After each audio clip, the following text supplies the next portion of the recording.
아줌마! 여기가 어딘 줄 알고 깝치는 거야? 민간인 주제에 혼나고 싶어? 면회실에서 아들을 괴롭힌 상사가 한 여인의 어깨를 거칠게 밀었습니다. 하지만 그는 몰랐습니다. 자신이 방금 건드린 사람이 별 3개를 단 국군방첩 사령관이라는 것을, 그리고 20분 후 자신의 머리 위로 헬기 편대가 뜰 것이라는 사실을요. 과연 이 평범해 보이는 여인의 정체는 무엇이었을까요? 영상 보시기 전에 구독과 좋아요 한번 눌러주시면 세상 사연에 큰 힘이 됩니다. 무료로 할 수 있는 소중한 응원, 더 좋은 이야기로 보답하겠습니다. 이제 시작하겠습니다. 대한민국 육군 내에서 강민주 중장이라는 이름은 공포와 경외의 대상이었다. 그녀는 여군 최초로 707 특수임무단의 혹독한 선발 과정을 통과한 전설적인 인물이었다. 당시 707 특임대는 대한민국 최정예 대테러 부대로 여성 지원자에게조차 단 하나의 특혜도 허용하지 않았다.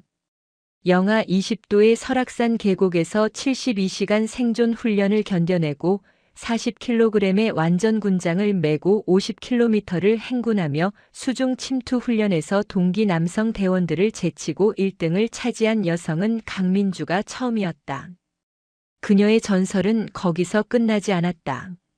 707 특임대에서 7년간 복무하며 국내외 대테러 작전에 투입되었고 2010년 소말리아 해적 진압 작전에서는 인질 구출팀을 이끌며 단 한 명의 사상자도 없이 임무를 완수했다. 그 공로로 화랑무 공훈장을 받았고 육군 내에서 그녀를 모르는 사람은 없었다. 이후 육군대학을 수석으로 졸업하고 준장으로 진급했으며 현재는 별 3개를 단 중장으로서 국군방첩사령관직을 맡고 있었다. 국군방첩사령부는 군 내부의 간첩을 색출하고 비리를 수사하는 핵심 기관이었다. 육군, 해군, 공군, 해병대를 아우르는 전군의 보안과 정보를 책임지는 자리였다. 방첩사령관은 대통령과 국방부 장관에게 직보할 수 있는 권한을 가진 실세였고 그 자리에 오른 최초의 여성이 바로 강민주였다. 그녀가 지휘하는 방첩사 요원들은 전국의 모든 부대를 24시간 감시했고 그 어떤 비리도 그녀의 눈을 피해갈 수 없었다. 강민주 중장에게는 하나뿐인 아들 한태호가 있었다. 21살의 한태호는 어머니의 명예를 더럽히지 않겠다는 각오로 대학 입학을 미루고 자원입대를 선택했다. 그것도 가장 험준한 강원도 화천의 육군 제7보병사단 일명 칠성부대 수색대를 지원했다. 제7사단은 휴전선과 가장 가까운 최전방 부대였고 그 중에서도 수색대는 적 침투로를 정찰하고 특수 임무를 수행하는 정예 중의 정예였다. 한태호가 입대를 결심했을 때 강민주는 아들을 말리지 않았다. 내가 정한 길이라면 끝까지 가봐라. 하지만 내 이름을 절대 꺼내지 마라. 너는 한태호일 뿐이다. 방첩사령관의 아들이 아니라 대한민국의 한 명의 병사로 살아라. 그녀는 아들의 어깨를 두드리며 차갑게 말했다. 한태호는 고개를 끄덕였다. 어머니의 그림자가 아닌 스스로의 힘으로 성장하고 싶었다. 입대 후 6개월 동안 강민주는 단 한 번도 아들을 면회 가지 않았다. 주말마다 면회를 오는 다른 부모들과 달리 그녀는 철저히 거리를 두었다. 아들이 독립적인 군인으로 성장하기를 바랐고 자신의 권력이 아들에게 독이 될 수 있다는 것을 알았다. 대신 한 달에 한 번 짧은 전화 통화로만 안부를 확인했다. 잘 지내냐? 예, 어머니. 고생 많다. 몸 건강히 복무해라. 네. 통화는 늘 30초를 넘지 않았다. 하지만 최근 들어 강민주의 본능이 무언가 잘못되었다고 경고하기 시작했다. 방첩사 정보분석과에서 올라온 주간 보고서에 제7사단 수색대대의 이름이 포착된 것이다. 익명의 제보자가 부대 내 유류비 횡령 정황을 신고했고 교차 검증 결과 행정보급관이 군수품을 빼돌려 민간에 되팔고 있다는 증거가 발견되었다. 뿐만 아니라 병사들에게 금품을 갈취하고 가혹행위를 일삼는다는 진술도 여러 건 접수되었다. 강민주는 보고서를 읽으며 차가운 분노가 치밀어 오르는 것을 느꼈다. 그녀가 가장 증오하는 것이 두 가지 있었다. 하나는 국가를 배신하는 간첩이었고 다른 하나는 부하를 착취하는 썩은 간부였다. 군인은 국가와 국민을 지키는 존재인데 그 군인을 괴롭히는 자들은 용서할 수 없었다. 특히 그것이 자신의 아들이 복무하는 부대라면 더욱 그랬다. 강민주는 즉시 방첩사 수사팀에 비밀 조사를 지시했다. 제7사단 수색대대를 집중 감시해라. 단, 내 아들이 그곳에 있다는 사실은 절대 누설하지 마라. 철저히 객관적으로 수사하되 증거가 확보되면 즉시 보고하라. 수사팀은 고개를 숙였다. 명심하겠습니다, 사령관님. 그러던 어느 금요일 저녁 한태호에게서 전화가 걸려왔다. 평소보다 이른 시간이었다. 강민주는 집무실에서 보고서를 검토하다가 휴대전화를 들었다. 태호냐? 전화기 너머로 아들의 목소리가 들려왔다. 어머니. 그런데 그 목소리가 평소와 달랐다. 숨소리가 거칠었고 말끝이 떨렸다. 괜찮냐? 강민주가 물었다. 예, 괜찮습니다. 한태호는 대답했지만 그의 음성에는 고통이 배어 있었다. 몸은 괜찮은 거냐? 강민주가 다시 물었다. 침묵이 흘렀다. 3초, 5초, 그리고 10초. 한태호는 대답하지 않았다. 태호야. 강민주의 목소리가 낮아졌다. 어머니, 저 괜찮습니다. 그냥 훈련이 좀 힘들어서요. 주말에 푹 쉬면 괜찮을 겁니다. 훈련이 힘든 게 아니지? 강민주가 날카롭게 물었다. 네. 한태호의 대답은 거짓이었다. 강민주는 알 수 있었다. 20년을 키운 아들의 목소리를, 그 떨림을, 그 두려움을 모를 리 없었다. 누가 너한테 손을 댔냐? 강민주의 질문에 한태호는 황급히 부인했다. 아닙니다, 어머니. 아무 일도 없습니다. 그냥 제가 체력이 약해서 적응이 좀 늦는 것뿐입니다. 태호야, 엄마한테 거짓말하지 마라. 강민주의 목소리는 떨렸다. 분노가 아니라 불안이었다. 어머니께 누가 되고 싶지 않습니다. 저는 한태호로서 군 생활을 하고 싶습니다. 어머니의 아들이 아니라 그냥 일개 병사로요. 부탁입니다, 어머니. 아무 일도 없었다고 생각해 주세요. 전화는 그렇게 끊겼다. 강민주는 한동안 휴대전화를 손에 쥔 채 멍하니 서 있었다.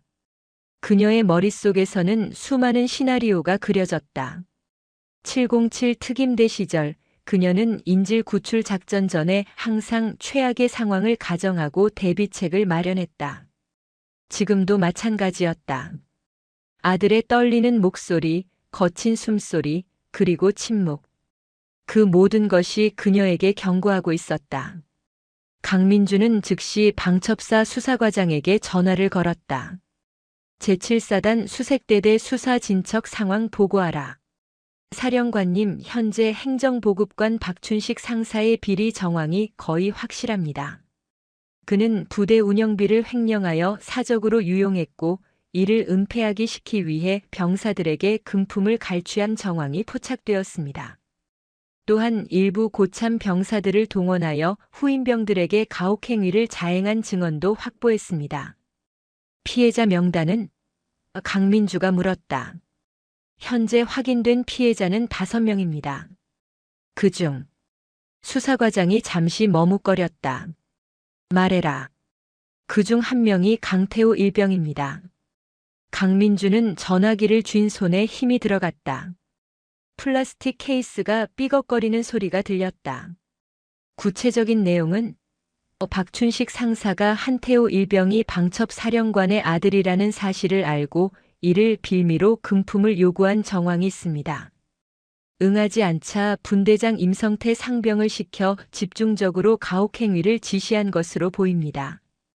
구체적인 방법은 수사과장의 목소리가 낮아졌다. 매일 밤 세탁실로 불러내 방탄복을 입힌 후 복부를 구타한 것으로 진술되었습니다. 강민주의 눈빛이 차갑게 가라앉았다. 707 특임대 시절 그녀는 적진에 침투할 때 항상 감정을 죽였다. 분노도 두려움도 동요도 모두 내려놓고 오직 임무에만 집중했다. 지금 그녀의 얼굴에는 그때와 똑같은 냉정함이 서려 있었다. 내일 당장 화천으로 간다. 수행원 없이 단독으로 움직일 것이니 차량만 준비해라. 민간인 차량으로. 사령관님 그러시면. 명령이다. 강민주가 차갑게 말했다. 예, 알겠습니다. 전화를 끄는 강민주는 창밖을 바라보았다. 서울의 야경이 화려하게 펼쳐져 있었지만 그녀의 눈에는 아무것도 들어오지 않았다. 머릿속에는 오직 아들의 떨리는 목소리만 맴돌았다. 그녀는 주먹을 쥐었다. 손톱이 손바닥에 파고들었지만 아프지 않았다. 20년 전 그녀가 707 특임대에 합격했을 때 교관이 했던 말이 떠올랐다. 군인은 두 가지를 지킨다. 국가와 전우다. 그 외의 것은 모두 포기해야 한다. 그녀는 그 말을 믿고 살았다. 하지만 지금 자신의 아들이 짐승만도 못한 인간들에게 고문당하고 있다는 사실을 알면서도 가만히 있을 수는 없었다. 강민주는 책상 서랍을 열고 오래된 사진 한 장을 꺼냈다. 707 특임대 시절 찍은 단체 사진이었다. 검은색 전투복을 입고 무표정한 얼굴로 카메라를 응시하는 젊은 여성이 그녀였다. 그때 그녀는 세상 그 무엇도 두렵지 않았다. 적이든 죽음이든 고통이든 모두 이겨낼 자신이 있었다. 하지만 지금은 달랐다. 어머니가 된 지금 그녀에게는 지켜야 할 것이 하나 더 생겼다. 아들이었다. 기다려라, 태호야. 강민주는 사진을 도로 서랍에 넣으며 중얼거렸다. 엄마가 간다. 강원도 화천 제7보병사단 수색대대는 휴전선에서 불과 15km 떨어진 깊은 산골에 위치해 있었다. 겨울이면 영하 30도까지 내려가는 혹한의 땅이었고 여름에는 폭우가 쏟아지는 오지 중의 오지였다. 이곳에서 복무하는 병사들은 스스로를 최전방의 파수꾼이라 불렀다. 적의 침투를 가장 먼저 감지하고 가장 먼저 대응하는 정예부대. 그것이 수색대대의 자부심이었다. 하지만 그 자부심은 일부 썩은 간부들에 의해 철저히 짓밟히고 있었다. 수색대대 행정보급관 박춘식 상사는 부대 내에서 실세로 군림했다. 그는 부대의 모든 물자와 예산을 관리하는 위치에 있었고 그 권한을 악용하여 사적인 이익을 챙기는 데 혈안이 되어 있었다. 군용 경유를 빼돌려 민간 주유소에 넘기고 부대 식자재를 횡령하여 화천 시내 식당에 되팔았으며 심지어 병사들의 피복까지 빼돌려 군납업체와 결탁하여 리베이트를 챙겼다.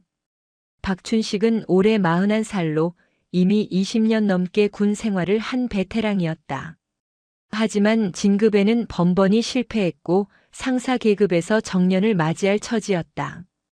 그는 자신의 처지를 한탄하며 술로 세월을 보냈고 부족한 생활비를 메우기 위해 부대 예산을 손대기 시작했다. 처음에는 몇십만 원 정도였다. 하지만 아무도 눈치채지 못하자 금액은 점점 커졌다. 지난 1년간 그가 횡령한 금액만 해도 3천만 원이 넘었다. 문제는 그 구멍을 메우는 방식이었다. 박춘식은 부대 운영비가 부족해지자 병사들을 타깃으로 삼았다. 그는 분대장급 고참 병사들을 회유하여 후임병들에게 돈을 걷어오도록 지시했다. 집에 전화해서 용돈 좀 보내달라고 해라. 안 그러면 군 생활 편하게 못한다. 노골적인 협박이었다. 대부분의 병사들은 두려움에 떨며 부모에게 전화를 걸었고 10만 원, 20만 원씩 돈을 보냈다. 박춘식은 그 돈을 가로챘고 분대장들에게는 일부를 떼어주며 입을 막았다.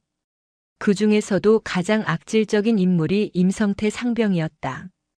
그는 제3소대 2분대장으로 23살의 젊은 나이였지만 잔인한 만큼은 누구에게도 뒤지지 않았다. 임성태는 고등학교 시절부터 학교 폭력으로 여러 번 경찰서 신세를 졌고 법원의 권고로 군 입대를 선택한 인물이었다.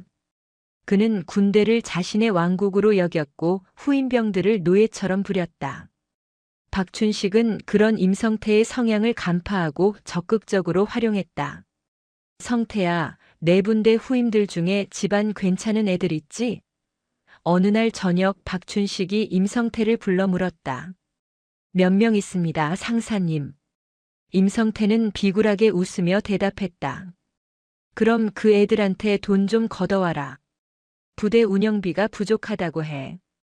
1인당 30만 원씩만. 알겠습니다. 임성태는 고개를 숙였다. 잘하면 너 다음 달 병장 진급 추천서 내줄게. 박춘식의 말에 임성태의 눈이 반짝였다. 감사합니다, 상사님. 그날 밤부터 임성태의 타깃이 된 사람이 바로 한태호였다.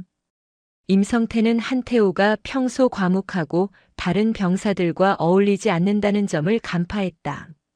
게다가 박춘식으로부터 한태호의 어머니가 방첩사령관이라는 정보를 입수한 후 그는 오히려 더욱 대담해졌다. 방첩사령관 아들이면 돈이 없을 리 없잖아. 집에 전화 한 통이면 100만 원도 보낼 수 있을 거야. 임성태는 계산기를 두드리며 혼자 중얼거렸다. 한태호가 내무반으로 돌아온 것은 저녁 점호가 끝난 직후였다. 하루 종일 산악 행군 훈련을 마치고 돌아온 그는 온몸이 땀으로 젖어 있었고 다리는 후들거렸다. 그는 침상에 앉아 군화끈을 풀고 있었다. 그때 임성태가 다가왔다. 야, 한태호. 예, 분대장님. 한태호는 일어서서 자세를 가다듬었다. 너 집에 전화 좀 해봐. 무슨 일이십니까? 그냥 부모님께 안부 전화드려. 요즘 연락 안 하고 지내잖아. 한태호는 고개를 끄덕이고 공중전화 부스로 향했다. 그는 어머니에게 전화를 걸었지만 업무 중이라는 자동응답만 들렸다. 아버지는 일찍 돌아가셨고 연락할 친척도 없었다. 한태호는 다시 내무반으로 돌아왔다. 분대장님, 어머니께서 안 받으십니다. 그래? 그럼 내일 다시 해봐. 임성태는 짧게 대답했다. 하지만 다음 날 저녁 임성태의 태도는 달라져 있었다. 야, 한태호. 나 좀 따라와봐. 임성태는 한태호를 내무반 뒤편의 세탁실로 끌고 갔다. 세탁실은 낡은 세탁기 2대와 건조대만 놓인 좁은 공간이었다. 창문도 없어 환기가 되지 않았고 습기 찬 냄새가 진동했다. 무슨 일이십니까, 분대장님? 한태호가 조심스럽게 물었다. 너 집에 돈 좀 보내달라고 해. 임성태가 단도직입적으로 말했다. 예. 한태호는 당황했다. 부대 운영비가 부족하대. 내가 좀 도와줘야 할 것 같아. 그런 건 행정실에서 처리하는 것 아닙니까? 야, 이 자식아. 지금 나한테 따지는 거야? 임성태의 목소리가 높아졌다. 죄송합니다. 한태호는 고개를 숙였다. 30만 원만 보내. 그럼 앞으로 군 생활 편하게 해줄게. 하지만 저희 집은 형편이. 너희 엄마 장성이잖아. 장성이 돈이 없겠어? 임성태가 비웃었다. 한태호의 얼굴이 굳어졌다. 그는 입대할 때 어머니와 약속했다. 절대 어머니의 이름을 꺼내지 않기로. 방첩사령관의 아들이 아니라 평범한 병사로 살기로. 어떻게 그걸 아셨습니까? 한태호가 조용히 물었다. 행정실 상사님한테 들었지. 내 엄마가 방첩사령관이라며? 대단하네. 그런데 아들은 왜 이렇게 째째해? 임성태는 한태호의 가슴을 손가락으로 찔렀다. 죄송하지만 그 돈은 보낼 수 없습니다. 한태호가 단호하게 말했다. 뭐? 임성태의 얼굴이 일그러졌다. 어머니께 폐를 끼치고 싶지 않습니다. 제가 스스로 해결하겠습니다. 이 자식이 진짜? 임성태는 한태호의 멱살을 잡았다. 마지막으로 묻는다. 보낼 거야, 안 보낼 거야?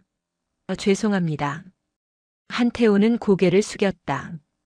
그 순간 임성태의 주먹이 한태호의 옆구리를 파고들었다. 예고 없는 공격이었다. 한태호는 숨이 막혀 무릎을 꿇었다. 일어나. 임성태가 차갑게 말했다. 한태호는 간신히 몸을 일으켰다. 방탄복 입어. 임성태가 구석에 놓인 방탄복을 던졌다. 왜 이걸 입습니까? 입으라니까. 한태호는 떨리는 손으로 방탄복을 착용했다. 방탄복은 10kg이 넘는 무게였고 가슴과 복부를 완전히 감쌌다. 임성태는 한태호가 방탄복을 입는 것을 확인하고는 다시 주먹을 휘둘렀다. 이번에는 복부였다. 방탄복이 충격을 흡수했지만 그 안쪽으로 전달되는 충격은 뼈까지 울렸다. 한태호는 신음을 삼키며 이를 악물었다. 돈 보낼 거야? 죄송합니다. 또 한 번의 주먹. 보낼 거냐고? 죄송합니다. 임성태는 주먹 대신 군화를 들었다. 그리고 한태호의 복부를 군화 뒷굽으로 내리찍었다. 방탄복이 있어도 충격은 컸다. 한태호는 바닥에 쓰러졌다. 일어나. 임성태가 말했다. 한태호는 다시 일어났다. 너 진짜 끝까지 안 보낼 거야? 어머니께 폐를 끼칠 수 없습니다. 한태호의 목소리는 떨렸지만 의지만큼은 단단했다. 임성태는 혀를 찼다. 좋아, 알았어. 근데 앞으로 매일 밤 여기 나와.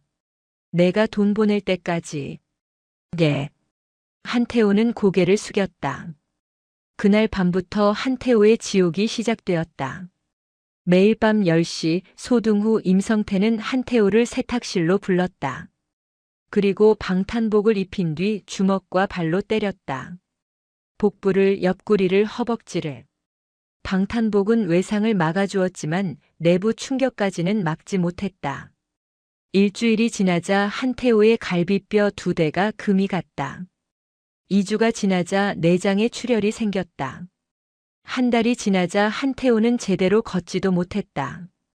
하지만 그는 어머니에게 전화하지 않았다. 돈을 보내달라고 하지 않았다. 도움을 청하지 않았다. 그는 혼자 버텼다. 밤마다 화장실에 가서 피를 토하고 진통제를 몰래 구해 먹으며 버텼다. 다른 병사들은 눈치채고 있었다. 하지만 아무도 나서지 않았다. 임성태의 보복이 두려웠고 박춘식 상사의 권력이 무서웠다. 그들은 한태호를 동정하면서도 외면했다. 그것이 군대였다. 그것이 현실이었다. 한태호는 매일 밤 세탁실에서 맞으며 생각했다. 어머니, 죄송합니다. 하지만 저는 끝까지 참겠습니다. 어머니의 이름에 먹칠하지 않겠습니다.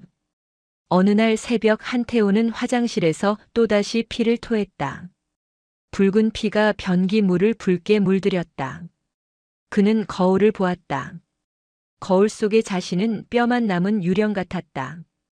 두 눈은 움푹 들어갔고 광대뼈가 튀어나왔다. 입술은 갈라져 있었고 피부는 창백했다. 조금만 더 버티자. 한태호는 거울 속의 자신에게 말했다. 조금만 더. 하지만 그의 몸은 이미 한계에 다다르고 있었다.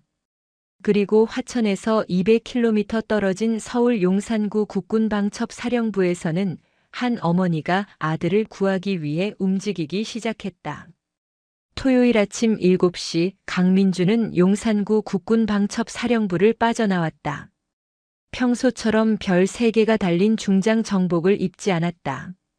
대신 검은색 블레이저와 청바지 그리고 운동화를 신었다.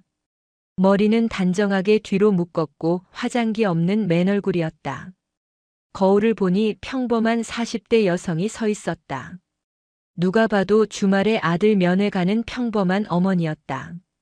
주차장에는 방첩사에서 준비한 민간 차량이 대기하고 있었다. 검은색 현대 소나타였다. 군용 차량이 아니라 일반 렌터카였다. 번호판도 민간 번호판이었다. 강민주는 운전석에 앉았다. 수행원도 경호원도 부관도 없었다. 완벽한 단독 행동이었다. 그녀는 시동을 걸고 서울을 빠져나왔다. 경춘 고속도로를 타고 북쪽으로 향했다. 가평을 지나고 춘천을 지나고 화천으로 들어섰다. 도로 양옆으로 험준한 산맥이 펼쳐졌다. 민간인 차량은 거의 보이지 않았고 간간히 군용 트럭만 지나갔다. 이곳은 민간인 통제 구역과 가까운 지역이었다. 강민주는 창밖을 보며 생각했다. 저 산 어딘가에서 아들이 매일 밥 맞고 있었다. 방탄복을 입힌 채 군화로 복부를 차이며 돈을 내놓으라고 협박당하고 있었다. 오전 10시 강민주는 제7사단 정문에 도착했다. 초병이 다가와 신분증을 요구했다. 강민주는 민간인 주민등록증을 내밀었다. 초병은 신분증을 확인하고 면회 목적을 물었다. 아들 면회 왔습니다. 강민주가 조용히 대답했다. 성함과 소속 부대는 한태호 일병 수색대대입니다. 신원 확인하겠습니다. 잠시만 기다려 주십시오. 초병은 초소로 들어가 전화를 걸었다. 잠시 후 돌아와 출입증을 건네주었다. 면회실은 저 건물입니다. 주차는 앞쪽에 하시면 됩니다. 감사합니다.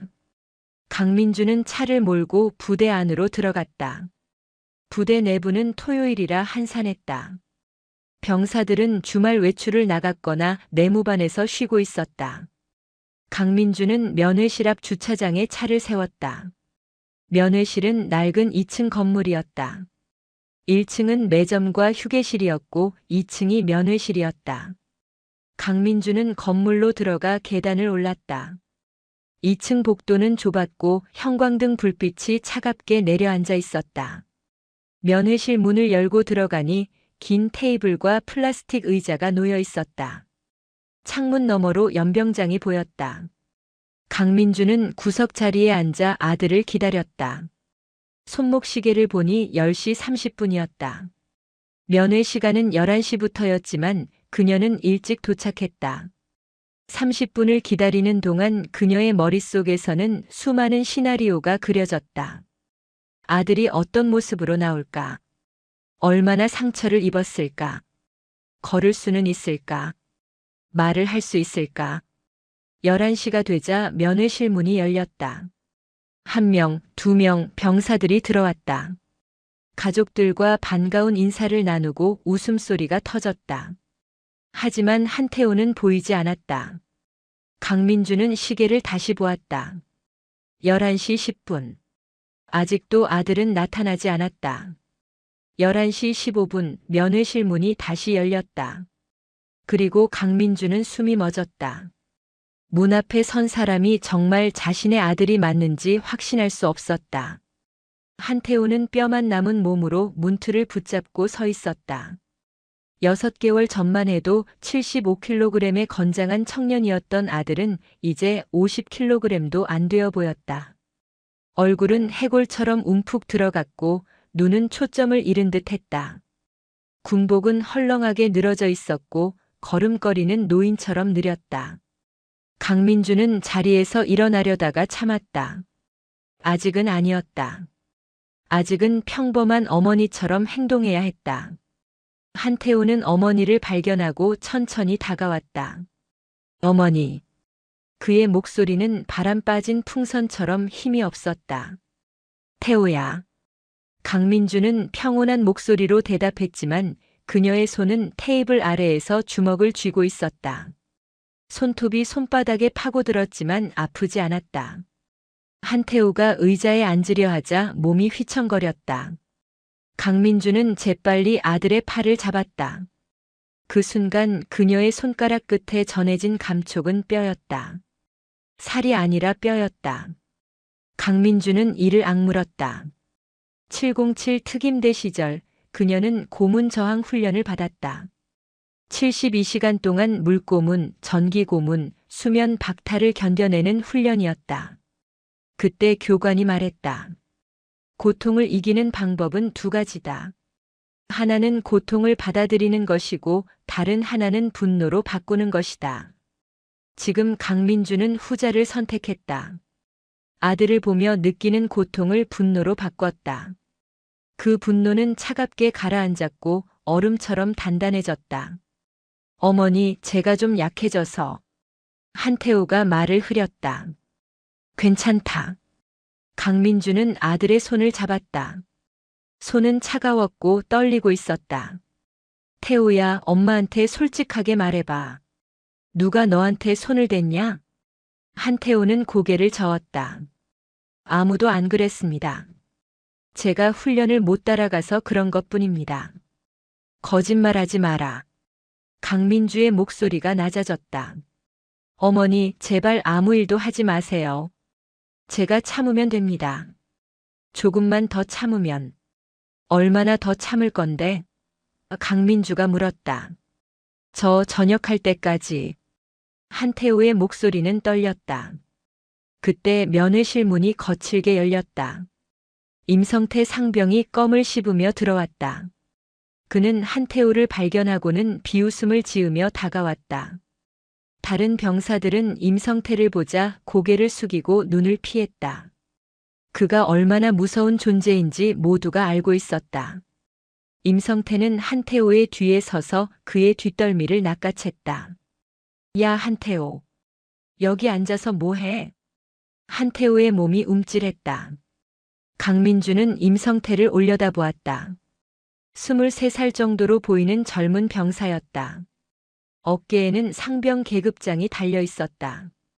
그의 눈빛에는 오만함이 가득했다. 아줌마가 태호 엄마세요?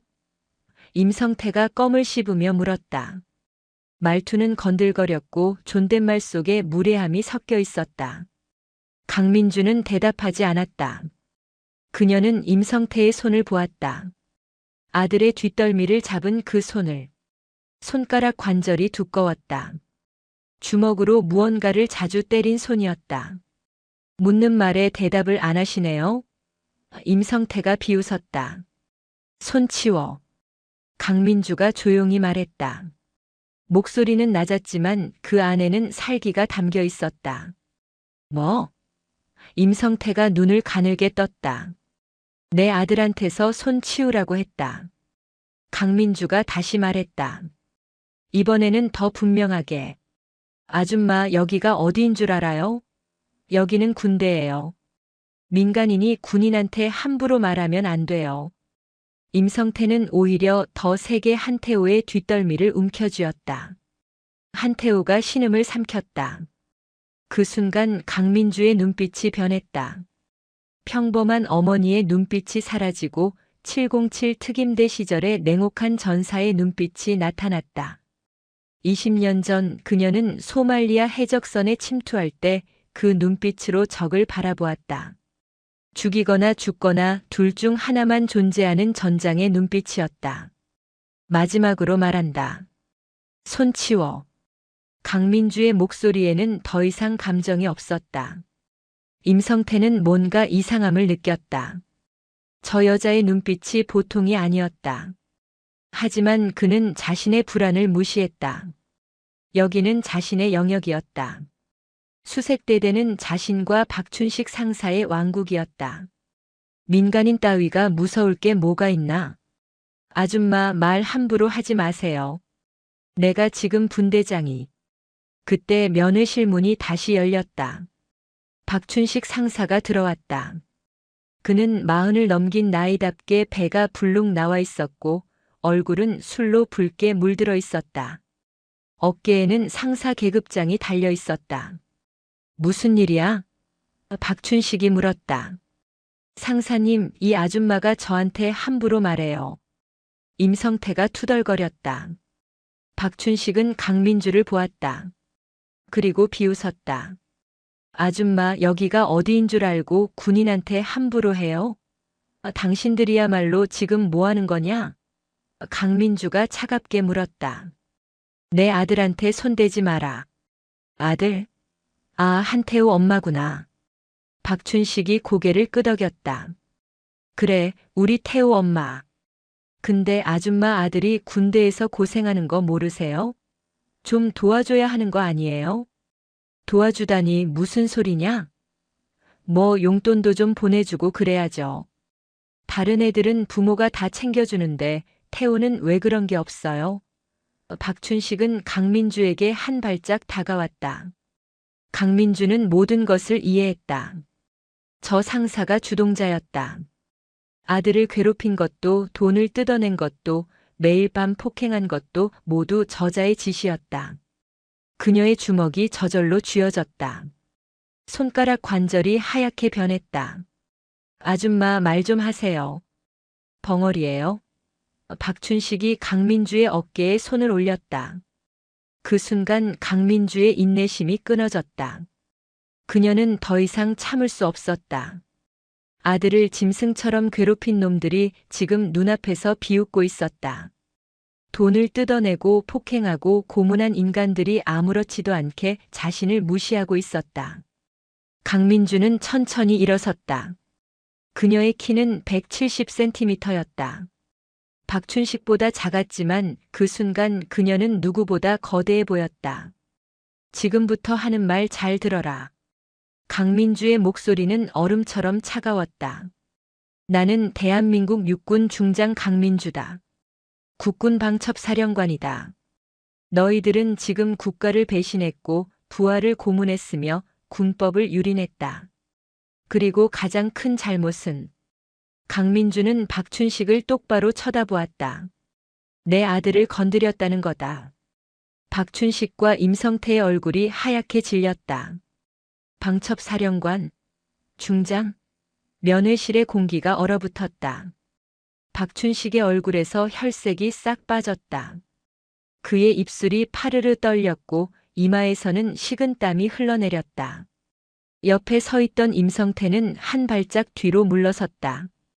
그의 손은 여전히 한태호의 뒷덜미를 잡고 있었지만 이제는 힘이 빠져 있었다.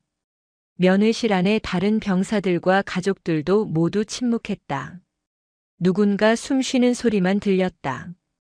거짓말이시죠? 박춘식이 떨리는 목소리로 물었다. 중장님이 이런데 올 리가. 내가 거짓말할 이유가 있나? 강민주는 블레이저 안주머니에서 신분증을 꺼냈다. 군인 신분증이었다. 녹색 표지에 태극기가 새겨져 있었고 사진 옆에는 명확하게 적혀 있었다. 계급 중장. 성명 강민주. 보직 국군 방첩사령관. 박춘식은 신분증을 보자 무릎이 꺾였다. 그는 본능적으로 차렷 자세를 취하려 했지만 다리에 힘이 풀려 휘청거렸다. 충성. 그가 외쳤지만 목소리는 갈라졌다. 임성태도 황급히 한태호의 뒷덜미에서 손을 떼고 경례 자세를 취했다. 하지만 그의 얼굴은 이미 사색이 되어 있었다. 너희들이 한 짓을 다 알고 있다. 강민주가 차갑게 말했다. 유류 횡령, 군수품 절도, 병사 금품 갈취, 그리고 가혹행위. 방첩사 수사팀이 지난 한 달간 너희들을 감시했다. 증거는 이미 충분히 확보했다. 박춘식의 얼굴이 제빛으로 변했다. 사령관님. 저는 닥쳐. 강민주의 한마디에 박춘식의 입이 다물어졌다. 강민주는 아들을 돌아보았다. 한태호는 의자에 앉아 고개를 숙이고 있었다. 그의 어깨는 떨리고 있었다. 태호야 일어나. 강민주가 부드럽게 말했다. 한태호는 천천히 일어났다. 몸이 휘청거렸지만 어머니 앞에서 쓰러질 수는 없었다. 저는 괜찮습니다, 어머니. 괜찮지 않다. 강민주는 아들의 팔을 잡았다. 그리고 조심스럽게 아들의 상의를 걷어 올렸다. 면회실 안에 모든 사람이 숨을 죽였다. 한태호의 복부는 시퍼런 멍으로 뒤덮여 있었다. 갈비뼈 부분은 검붉게 변색되어 있었고 일부는 부어올라 있었다. 뇌출혈의 흔적도 여러 곳에서 보였다. 이것은 단순한 폭행이 아니었다. 체계적인 고문이었다. 방탄복을 입혀 외상을 최소화하면서 내부 장기를 파괴하는 악질적이고 계획적인 고문이었다. 강민주의 손이 떨렸다. 707 특임대 시절 그녀는 수많은 전장을 누볐고 부상당한 동료들을 봤으며 죽어가는 사람들을 목격했다. 하지만 지금 눈앞의 광경만큼 그녀를 분노하게 만든 것은 없었다. 자신의 아들이 자신의 피부치가 자신이 목숨 걸고 지켜온 이 나라의 군대에서 이런 꼴을 당했다. 박춘식. 강민주가 이름을 불렀다. 박춘식은 온몸을 부들부들 떨며 대답했다. 예. 사령관님. 내가 지시했지? 아닙니다. 저는. 거짓말하지 마라. 강민주의 목소리는 낮았지만 그 안에는 죽음보다 차가운 무언가가 담겨 있었다. 방첩사 수사팀이 내 통화 기록을 모두 추적했다. 민간 주유소 사장과의 통화, 군납업체 직원과의 통화, 그리고 내 첩과의 통화까지. 증거는 산더미처럼 쌓여 있다. 박춘식은 무릎을 꿇었다. 사령관님, 제발 용서해 주십시오. 제가 정신이 나가서. 임성태. 강민주가 다시 이름을 불렀다. 임성태는 박춘식보다 더 심하게 떨고 있었다.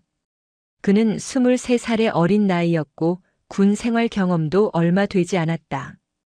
방첩 사령관이라는 존재가 얼마나 무서운지 제대로 이해하지 못했다. 예. 내가 내 아들을 매일 밤 세탁실로 끌고 가서 방탄복을 입히고 때렸지. 저는 상사님 명령이면 부하를 고문해도 되나?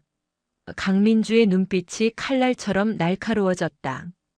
임성태는 대답하지 못했다. 그는 그저 바닥을 보며 몸을 떨 뿐이었다. 강민주는 더 이상 그들과 대화할 가치를 느끼지 못했다. 그녀는 블레이저 안주머니에서 휴대전화를 꺼냈다. 투박한 검은색 스마트폰이었다. 일반 휴대전화가 아니라 국방부 전용 보안 단말기였다. 암호화 통신이 가능하고 위성 통신망을 사용하는 군 최고 위층 전용 장비였다. 강민주는 단축번호 1번을 눌렀다. 신호음이 2번 울렸다. 그리고 전화가 연결되었다. 여보세요. 전화기 너머로 중후한 남성의 목소리가 들렸다. 육군 참모총장 김태현 대장이었다. 그는 육군의 최고 책임자였고 별 4개를 단 대장이었다. 강민주보다 한 계급 위였다. 총장님, 강민주입니다.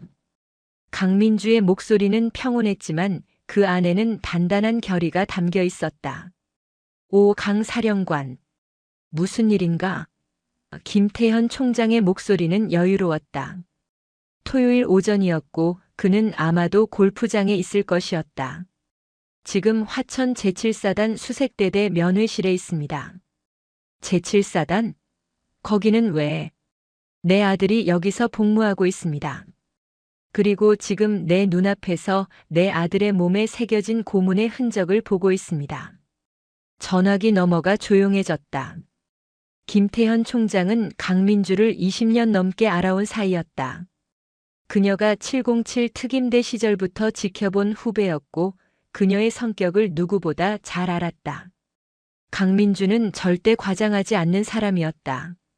그녀가 고문이라고 표현했다면 그것은 정말 고문이었다. 구체적으로 설명해 주게. 김태현의 목소리가 무거워졌다. 수색대대 행정보급관 박춘식 상사가 부대 운영비 3천만 원 이상을 횡령했습니다. 이를 은폐하기 위해 병사들에게 금품을 갈취했고 응하지 않는 병사들에게는 분대장을 시켜 가혹행위를 자행했습니다. 구체적인 방법은 매일 밤 세탁실로 끌고 가서 방탄복을 입힌 후 주먹과 군화로 복부를 구타하는 것이었습니다. 내부 장기 손상을 목적으로 한 체계적 고문입니다. 피해자는 현재 확인된 피해자만 5명입니다. 그중 제일 심각한 피해자가 제 아들 한태호 일병입니다. 갈비뼈 골절, 내장 출혈, 심각한 영양실조 상태입니다. 강민주는 담담하게 보고했다. 하지만 그녀의 손은 휴대전화를 쥔 채 하얗게 변해 있었다. 방첩사 수사팀이 이미 증거를 확보했습니까? 예. 통화 기록, 금융 거래 내역, 피해자 진술 모두 확보되어 있습니다. 김태현 총장은 깊은 한숨을 쉬었다. 강 사령관, 자네 명령을 내려주게. 지금부터 20분 안에 중앙수사단 병력을 헬기로 투입해 주십시오. 제7사단 수색대대 전체를 봉쇄하고 박춘식 상사와 임성태 상병을 현행범 체포하겠습니다. 또한 이 사건을 묵인한 대대장, 연대장, 사단장까지 보직 해임 조치를 요청합니다. 사단장까지? 예. 사단장은 지휘 책임을 져야 합니다. 김태현 총장은 잠시 침묵했다. 그는 강민주의 요구가 과도하지 않다는 것을 알았다. 군 내부 비리와 가혹행위는 육군의 가장 큰 치부였다. 특히 방첩 사령관의 아들이 피해자라는 사실이 언론에 알려지면 그것은 육군 전체의 명예에 먹칠하는 것이었다. 차라리 지금 강력하게 대응하는 것이 낫다. 알겠네. 20분 안에 헬기를 띄우겠네. 나도 직접 가겠네. 감사합니다, 총장님. 강민주는 전화를 끊었다.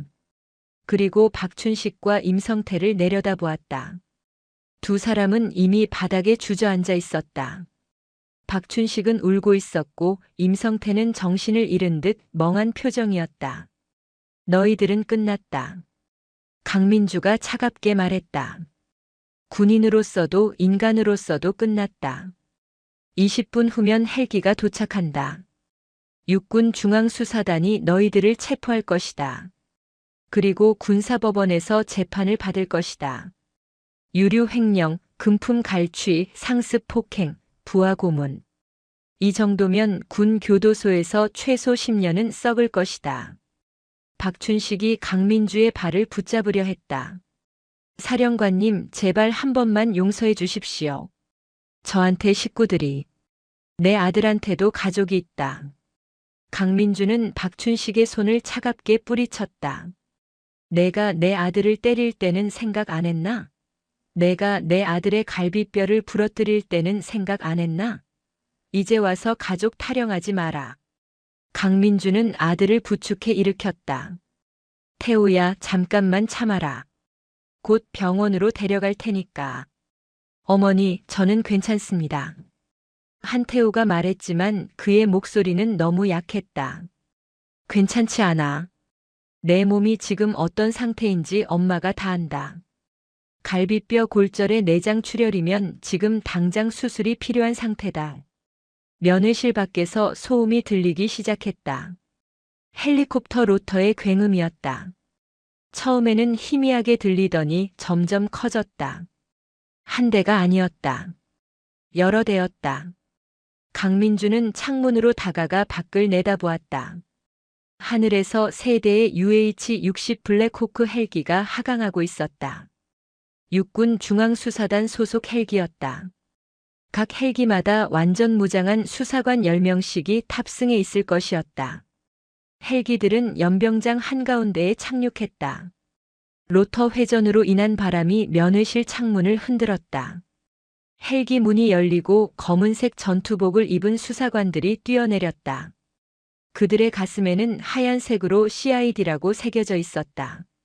중앙수사단이었다. 마지막 헬기에서는 육군 참모총장 김태현 대장이 내렸다. 그는 정복을 입고 있었고 어깨에는 별 4개가 빛났다. 그의 뒤를 제7사단장 이강수 소장이 따랐다. 이강수 소장의 얼굴은 창백했다. 자신의 부대에서 이런 일이 벌어졌다는 사실을, 그것도 방첩 사령관의 아들이 피해자라는 사실을 이제야 알게 된 것이었다. 강민주는 한태우를 의자에 앉히고 면회실 문을 열었다. 그녀는 계단을 내려가 연병장으로 향했다. 김태현 총장이 그녀를 보고 경례를 했다. 충성. 강 사령관. 충성. 총장님 수고하셨습니다. 강민주도 경례로 답했다.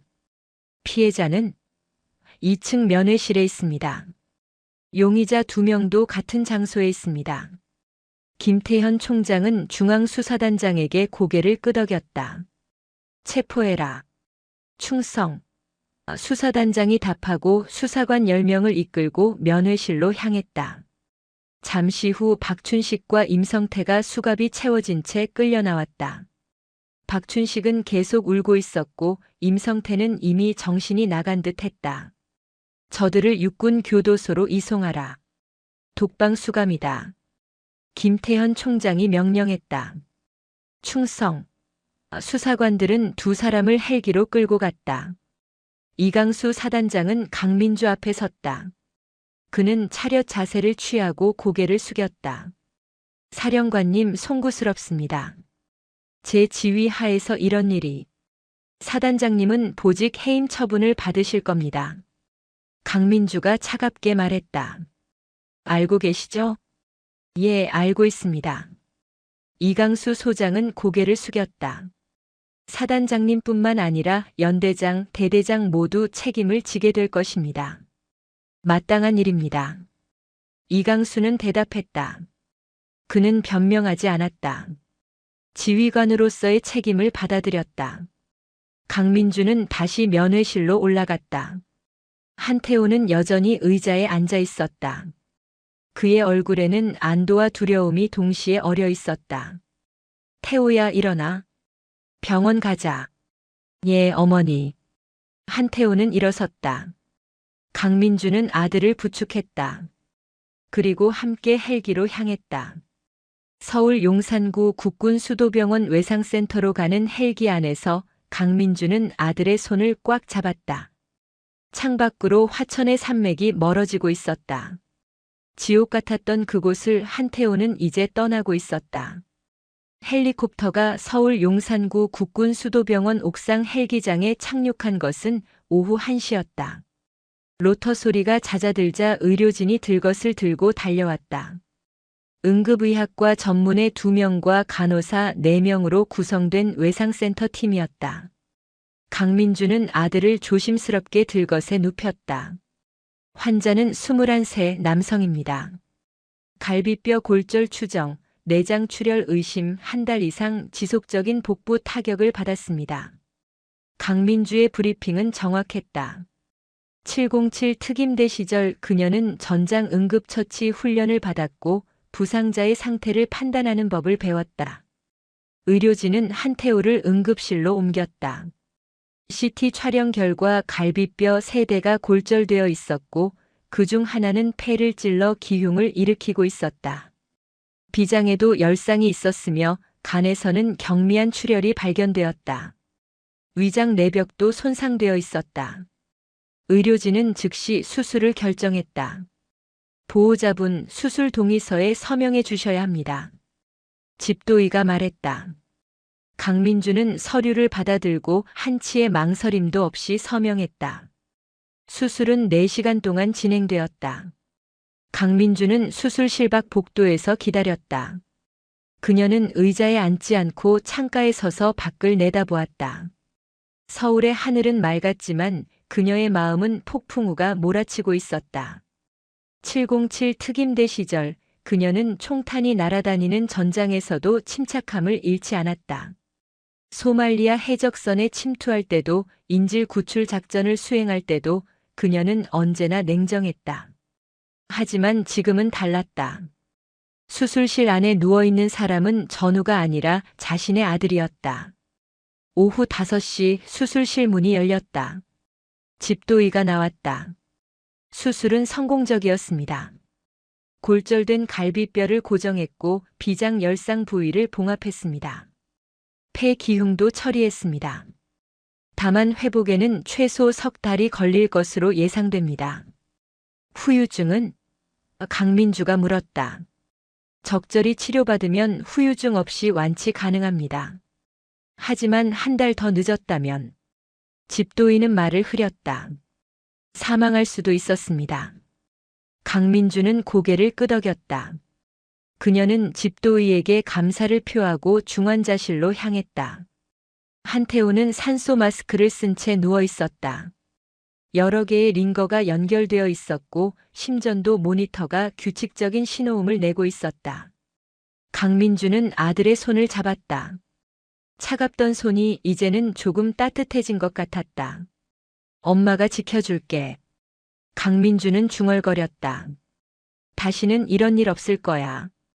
그날 밤 강민주는 중환자실 옆 보호자 대기실에서 밤을 보냈다. 그녀는 잠을 자지 않았다. 대신 노트북을 켜고 방첩사 수사팀이 보내온 최종 보고서를 검토했다. 박춘식 상사의 범죄 내역은 그녀가 생각했던 것보다 더 광범위했다. 지난 3년간 그가 횡령한 금액은 총 1억 2천만 원에 달했다. 군용 경유를 빼돌린 것만 5천만 원어치였고 식자재 횡령이 4천만 원, 피복 절도가 2천만 원, 병사 금품 갈취가 1천만 원이었다. 임성태 상병의 기록도 끔찍했다. 그는 입대 전에도 학교 폭력으로 3번이나 경찰 조사를 받았고 피해자 중 1명은 늑골 골절로 병원에 입원했었다. 군 입대 후에도 같은 분대 후임병 5명을 상습적으로 폭행했고 그중 2명은 심리 상담을 받았다. 강태호는 6번째 피해자였고 가장 심각한 피해를 입었다. 강민주는 보고서를 덮었다. 그녀는 창밖을 보았다. 새벽 4시였고 서울의 불빛이 점점 꺼져가고 있었다. 이번 일로 끝내지 않는다. 강민주는 스스로에게 다짐했다. 군 전체를 뒤흔들어 놓을 거야. 이런 일이 다시는 일어나지 않도록. 다음 날 월요일 강민주는 국군방첩사령부로 복귀했다. 그녀는 긴급 간부 회의를 소집했다. 방첩사 예하 모든 부서장들이 회의실에 모였다. 수사과장, 정보분석과장, 보안과장, 작전과장, 그리고 참모장까지 총 15명이었다. 여러분, 지난 주말 제7사단에서 발생한 사건은 알고 계실 겁니다. 강민주가 입을 열었다. 네, 사령관님. 참모들이 일제히 대답했다. 이번 사건은 단순한 개인 비리가 아닙니다. 군 전체의 구조적 문제입니다. 수색대대뿐만 아니라 전군에 걸쳐 유사한 사례가 있을 것으로 추정됩니다. 강민주는 스크린에 통계 자료를 띄웠다. 지난 5년간 국방부에 접수된 병사 가혹행위 신고는 총 832건입니다. 하지만 실제로 처벌받은 사례는 97건에 불과합니다. 처벌률이 12%도 안 됩니다. 왜일까요? 참모들은 침묵했다. 은폐입니다. 강민주가 답했다. 부대 지휘관들이 자신의 평가가 나빠질까봐 사건을 덮습니다. 피해자는 보복이 두려워 침묵합니다. 가해자는 처벌받지 않으니 계속 범죄를 저지릅니다. 이것이 우리 군의 현실입니다. 강민주는 테이블을 손으로 쳤다. 이제부터 바꿉니다. 방첩사 전 병력을 투입하여 전군의 비리를 색출합니다. 특히 최전방 부대부터 시작합니다. 사령관님, 규모가 너무 큽니다. 전군을 대상으로 하면 인력이 부족할 수. 참모장이 조심스럽게 말했다. 그럼 인력을 늘리면 됩니다. 강민주가 단호하게 말했다. 국방부 장관께 건의하여 방첩사 정원을 늘리겠습니다. 또한 육군뿐만 아니라 해군, 공군, 해병대에도 협조를 요청하겠습니다. 이번 작전명은 클린 암호명 정화로 합니다. 군을 정화한다는 의미입니다. 회의가 끝나고 강민주는 국방부 장관에게 전화를 걸었다.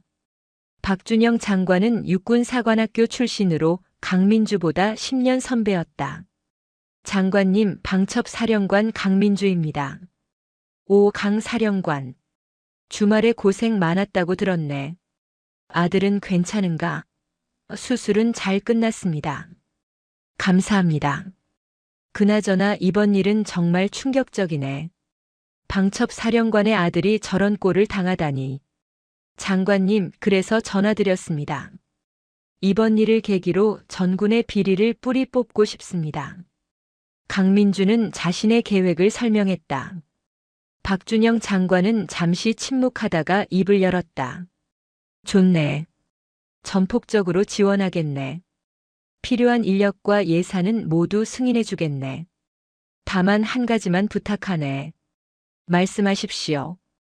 이번 일이 정치적으로 이용되지 않도록 조심해 주게. 야당에서 이 사건을 물고 늘어질 가능성이 크네. 물론입니다. 저는 정치에 관심 없습니다. 오직 군의 명예를 지키고 싶을 뿐입니다. 알았네. 힘내게 강 사령관. 전화를 끊고 강민주는 깊은 숨을 내쉬었다. 이제 시작이었다. 박춘식과 임성태는 이미 군사법원에 기소되었다. 재판은 한 달 후로 예정되어 있었다. 하지만 강민주는 재판 결과를 기다릴 생각이 없었다. 증거는 명백했고 유죄는 확실했다. 중요한 것은 처벌의 수위였다. 강민주는 군 검찰총장에게 직접 전화를 걸었다. 총장님, 제7사단 사건 기소장 받으셨죠? 네, 사령관님. 이미 검토했습니다. 증거가 확실해서 유죄는 틀림없습니다. 구형은 얼마로 하실 겁니까? 박춘식은 징역 12년, 임성태는 징역 8년을 구형할 예정입니다. 너무 적습니다. 강민주가 단호하게 말했다. 이건 단순 폭행이 아닙니다. 조직적 고문입니다. 박춘식은 징역 15년, 임성태는 징역 10년을 구형해 주십시오. 군 검찰총장은 잠시 망설이다가 대답했다. 알겠습니다, 사령관님. 그렇게 하겠습니다. 한 달 후 군사법원에서 재판이 열렸다. 방청석에는 언론 기자들과 시민단체 관계자들이 가득했다. 이 사건은 이미 전국적인 이슈가 되어 있었다. 방첩 사령관의 아들이 군대에서 고문당했다는 사실은 사회에 큰 충격을 주었다. 재판장이 판결문을 낭독했다. 피고인 박춘식은 징역 15년에 처한다. 피고인 임성태는 징역 10년에 처한다. 또한 두 피고인은 군에서 불명예 제대 처분을 받으며 일체의 군 관련 연금 및 혜택을 박탈한다. 방청석에서 박수 소리가 터져 나왔다. 박춘식과 임성태는 고개를 떨어뜨린 채 법정을 떠났다. 한편 제7사단에서는 대대적인 인사 개편이 이루어졌다. 사단장 이강수 소장은 보직 해임되어 예편했다. 수색대대 대대장과 연대장도 모두 경질되었다. 새로 부임한 사단장은 육군사관학교 출신의 청렴한 장교로 소문난 인물이었다. 그는 부임 첫날부터 전 부대를 대상으로 비리 신고 창구를 열었고 익명 보장을 약속했다. 한태우는 석 달간의 입원 치료 끝에 퇴원했다. 그의 몸은 많이 회복되었지만 완전히 예전으로 돌아가기는 어려웠다. 군의관은 의병 전역을 권고했다. 한태우는 어머니와 상의 끝에 전역을 결정했다. 어머니, 죄송합니다. 끝까지 복무하지 못해서. 미안한 건 엄마야. 강민주는 아들의 손을 잡았다. 엄마가 더 일찍 알았어야 했어. 아닙니다. 제가 말씀드렸어야 했습니다. 아니다, 태호야. 넌 잘못이 없어. 잘못은 저 썩은 인간들에게 있어. 강민주는 아들을 안았다. 오랜만에 느껴보는 따뜻함이었다. 한태우는 어머니의 품에서 조용히 눈물을 흘렸다. 그동안 참았던 모든 고통이 눈물로 쏟아져 나왔다.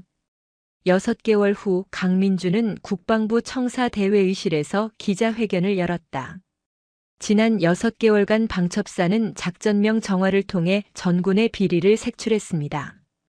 그 결과 총 273건의 비리를 적발했고 152명의 간부를 처벌했습니다. 횡령 금액만 총 28억 원에 달합니다. 기자들의 카메라 플래시가 터졌다.